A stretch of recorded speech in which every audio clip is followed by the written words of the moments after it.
Praise lord. దేవుని ప్రశస్తమైన నామమునకు మహిమ కలుగును గాక. ప్రభు పేరట మీ అందరికీ హృదయపూర్వక వందనాలు. ఈ ఉదయకాలము దేవుని వాక్యాన్ని విందాం. యోహాను సువార్త 4వ అధ్యాయము 24వ వచనము. దేవుడు ఆత్మ గనుక ఆయనను ఆరాధించువారు ఆత్మతోనూ సత్యముతోనూ ఆరాధింపవలెననెను.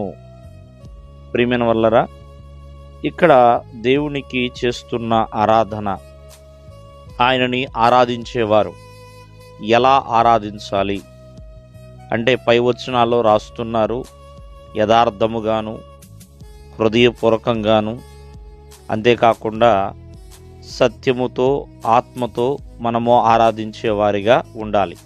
ఒక ప్రశ్న, ఎందుకు ఆరాధించాలి అంటే ఆయన ఆరాధనకు యోగ్యుడు కాబట్టి. భౌతిక సంబంధమైన ఆరాధన కాదండి, ఆత్మ సంబంధమైన ఆరాధన దేవుడు కోరుకుంటున్నాడు.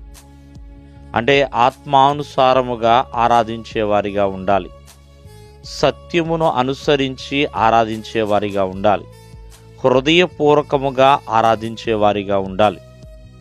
ప్రియమైన వల్లరా, ఆనాడు సమూయేలు తల్లి అయిన హన్నా, ఆమె హృదయమంతా కూడా భారంగా నిండి దేవుని సన్నిధిలో కూర్చుని ఒక మొక్కుబడి తను చేసుకుంటుందండి. ఒక మగబిడ్డని దయచేస్తే పాలు మానగానే అతన్ని దేవుని సన్నిధిలో అప్పగిస్తానని.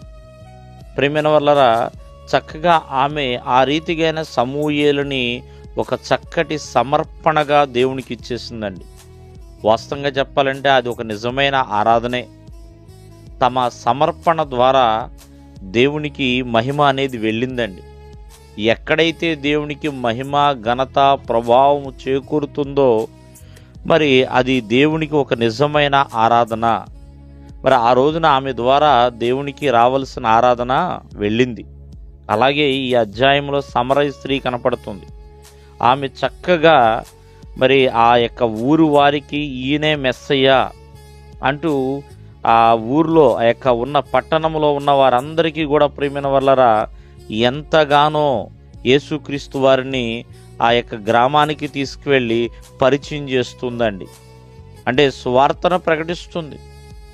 ఊరిలో నుండి బయలుదేరి ఆయన ఎద్దకు వచ్చి మరి ఆ ఊరు వారందరితో కూడా ఈయన క్రీస్తే అన్నట్లుగా ప్రియమైన వల్లరా మరి అందరికీ కూడా యేసుక్రీస్తు వారిని పరిచయం చేస్తుంది.